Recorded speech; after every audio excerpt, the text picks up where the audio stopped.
Hi all, welcome back. അപ്പോൾ ഇന്ന് നമ്മൾ റവ വെച്ചിട്ടുണ്ടാക്കാൻ പറ്റിയ ഒരു പലഹാരത്തിൻ്റെ റെസിപ്പിയാണ് ഇന്നത്തെ വീഡിയോ. അതിന് ഒരു 2 മുട്ട പൊട്ടിച്ചിട്ട് ഒരു ബൗളിലേക്ക് ഒഴിച്ചു കൊടുക്കാം. ഞാനിപ്പോൾ ഇവിടെ 2 മുട്ട ഒഴിച്ചു കൊടുത്തിട്ടുണ്ട്. ഇനി ഇത് നന്നായിട്ടൊന്ന് മിക്സ് ചെയ്തെടുക്കാം. ഇപ്പോൾ നന്നായിട്ട് മിക്സായി വന്നിട്ടുണ്ട്. ഇനി ഇതിലേക്ക് ഒരു 1/4 കപ്പ് അളവിൽ പഞ്ചസാര കൂടി ചേർത്ത് കൊടുക്കാം. ഇനി പഞ്ചസാര ചേർത്ത് കൊടുത്തിട്ട് ഒരു നന്നായിട്ടൊന്ന് ഇളക്കി കൊടുക്കാം.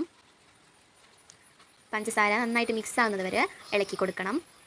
ഇനി ഇതിലേക്ക് ആവശ്യത്തിനുള്ള റവ കൂടി ചേർത്തിട്ട് നന്നായിട്ടൊന്ന് മിക്സ് ചെയ്തെടുക്കാം. ഞാനിവിടെ വറുത്ത റവ ആണ് എടുത്തിട്ടുള്ളത്. റവ കുറേശ്ശെ ചേർത്തിട്ട് വേണം ഇളക്കി കൊടുക്കാൻ. ഞാനെടുത്ത 1 കപ്പ് റവയിൽ നിന്ന് ഒരു 1/4 കപ്പോളം മാത്രമേ ഞാനിവിടെ ചേർത്തിട്ടുള്ളൂ. അപ്പോൾ നമ്മുടെ മാവ് ഇവിടെ റെഡി ആയിട്ടുണ്ട്. ഈ ഒരു പരുവത്തിലാണ് നമ്മുടെ മാവ് വേണ്ടത്. ഇനി ഇതിലേക്ക് ഒരു പിഞ്ചളവിൽ ഉപ്പും കൂടി ചേർത്തിട്ട് നന്നായിട്ടൊന്ന് മിക്സ് ചെയ്തെടുക്കാം.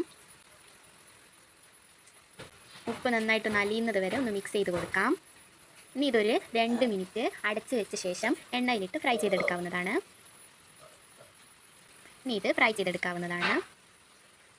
എണ്ണ നന്നായിട്ട് ചൂടായ ശേഷം തീ മീഡിയം ടു ലോ ഫ്ലെയിമിൽ വെച്ചിട്ട് വേണം എണ്ണയിലേക്ക് ഇട്ട് കൊടുക്കാൻ.